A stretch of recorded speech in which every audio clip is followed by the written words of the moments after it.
Targad mehed räägivad, et kui ei ole seda koroonarassat või seda kaastunnet teiste elusolendite vastu, et siis me oleme nagu kivid. Et sul võib nagu kõik olla, aga kui sul ei ole, kui sa tahad olla armastav elusolend, loomulik hing, eks ju, elates selles maailmas ja kui sa ei tunne ega märka ega taha näha seda valu ja kuidas me oleme kõik eksinud ja kehalises kontseptsioonis ja viha ja kadeduse all ja sulle tekita seda kaastunnet ja soovi iseennast ja teisi nagu selles suhtes nagu parandada,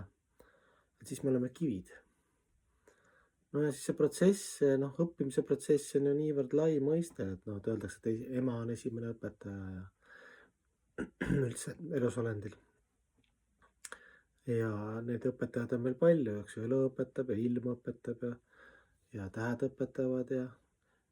kooliõpetaja, akadeemiliste teadmiste õpetaja õpetab ja ma ei tea, ülemus õpetab ja ühesõnaga need õpetajate kategooriad on hästi palju. Aga siis on üks kategooria vedades öeldakse, et õpetaja, kes vabastab sind surmasünnitsüklist, eks ju, et neid teadmisi ja nagu ma ütlesin, akadeemilisi teadmisi või esoteerilisi teadmisi, filosoofiat on palju, kui selle taga ei ole seda koroonarassat, seda kaastunnet kõige vastu, surmasünnitsüklis virelevate elusolendite vastu ja sellest aru ei saa, siis ka elada, eks ju, aga siis öeldakse, et see on nagu ikkagi kivi, et meil ligipääs transcendentaalsetele teadmistele, nagu iga asi elus, ta eeldab nagu mingit adhikaarit sanskriti keeles, mingit omaduse ja üks omadus on nagu see alandlikkus, eks ju, teine on saatana, et inimesed räägivad, et inimlik on eksida, et tulevad mingid inimlikud, et tegelikult õige on öelda, et inimvormis me saame just surmasünnitsüklist välja, et on lihtsalt, võib öelda, et kõikides inimestes on looma nii palju, et need madalad omadused, eks ju, viha ja kadedus ja teiste ekspluateerimine ja et see on just loomulikud need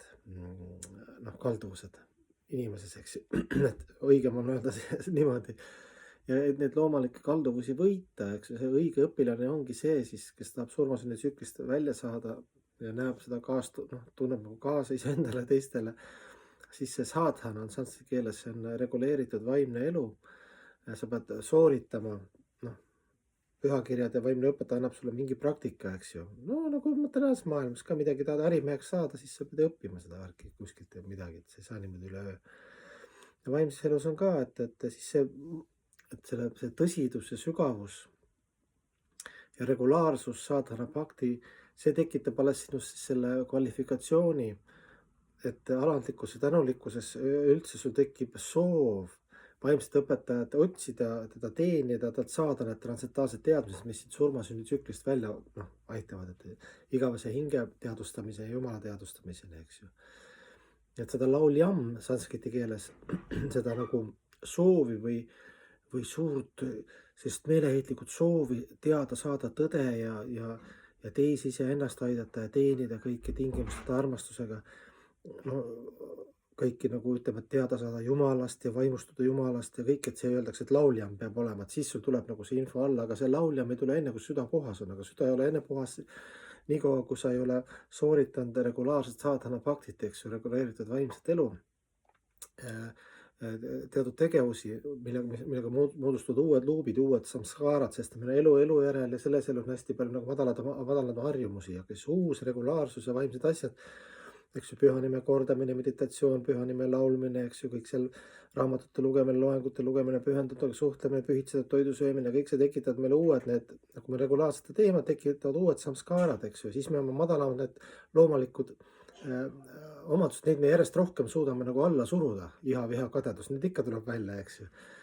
Isegi protsessis kogu aeg, eriti puhastusprotsessis. Aga lõppkokkuvõttes siis et lauljam, see koroona, lauljam soov, selline suur soov puhastuda ja kõike teenida, Jumalast rohkem teada ja elu mõista, et see tekib siis, kui süda juba piisavalt puhas, aga süda piisavalt puhas on alles siis, kui sa oled reguleeritud ikkagi olnud, näidanud oma keha ja mõistuse ja ajafaktoriga kuni alateadvuseni välja, et sa oled sooritanud pühast pühendatud teenimist ja siis Jumal saadab sulle informatsiooni kas ülihingena, pühakirjade läbi või läbi vaimse õpetaja saadab sulle inimese, eks ju, kellele sa siis sellise alandlikkuse õiges seisundis küsid, kui sa ise oled tõsine praktiseerija, neid küsimusi, millele saades vastused sa suudad seedida, muidu sa ei suuda neid seedida, sul esiteks ei ole huvigi ja või on sul selline pealiskaudsus, lihtsalt esitad mingi küsimuse, aga siis sul need küsimused ka juba väga sügavad ja sa ise praktiseerid ja siis vaimne õpetaja nagu hea meelega näeb, et sa oled alandlikkuse õiges teenimise meeleolus, saab sulle anda, muidu see protsess noh, ei lähe käima noh. ma räägin transcendentaalne surmasünni-tsüklist välja astumise protsess ja muidu noh, teadmisi võib omandada kõikidel levelites, et innustavaid teadmisi materiaalses maailmas.